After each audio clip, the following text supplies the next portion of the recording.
సౌనకాది మహామునులారా, వ్యాస భగవానుడు నాకు చెప్పిన నారాయణ సంవాద రూపమైన దేవి ప్రకృతి స్వరూపారాధనను వివరిస్తాను, శ్రద్ధగా ఆలకించండి అంటూ సూతుడు మళ్ళీ ఉపక్రమించాడు. నారాయణుడు నారదుడితో చెబుతున్నాడు.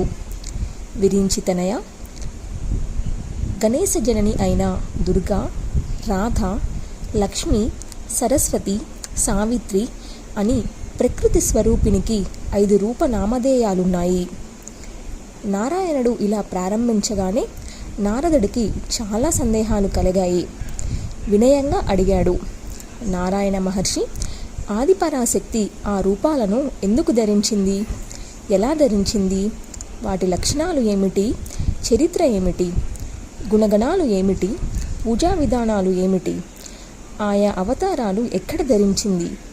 ఈ విశేషాలు అన్నీ వ్యాఖ్యాసహితంగా తెలియజేయి అని ప్రార్థించాడు.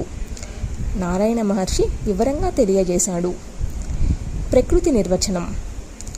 వత్స నారద, ప్రకృతి లక్షణాన్ని వివరించి చెప్పగల సామర్థ్యం ఎవరికైనా ఉందని నేను అనుకోను.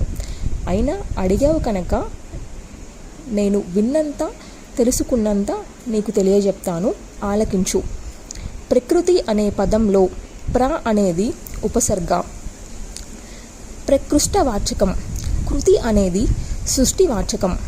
ఈ సృష్టిలో ప్రకృష్టమైనది కనుక ఆ దేవి ప్రకృతి అని కీర్తింపబడుతుంది. గుణాలలోకెల్లా ఉత్తమోత్తమైనది సత్వగుణం. దానికి సూచకం ప్రశబ్దం. మధ్యమ రజోగుణానికి కుశబ్దం. చివరి తమోగుణానికి తిశబ్దము వాచకాలు. త్రిగుణాత్మక స్వరూపిణి కనుక, సృష్టికి ప్రధాన కారణం కనుక ఆదిపరాశక్తిని ప్రకృతి అంటున్నారు.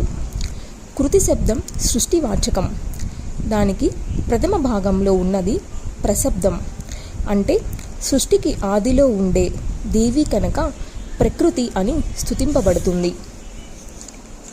ఆ ప్రకృతి స్వరూపిణి సృష్టికి ఆరంభంలో యోగశక్తితో తనను తాను 2గా విభజించుకుంటుంది. కుడి భాగం పురుషుడుగా, ఎడమ భాగం స్త్రీగా రూపధరిస్తుంది.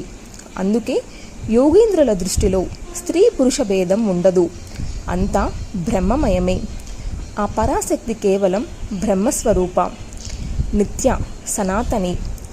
ఆత్మ అన్నా శక్తి అన్నా రెండింటికి భేదం లేదు. అగ్నిని వేడిమిని ఎలా విడదీయలేమో అలాగే ఆత్మశక్తుల్ని విడదీయలేము.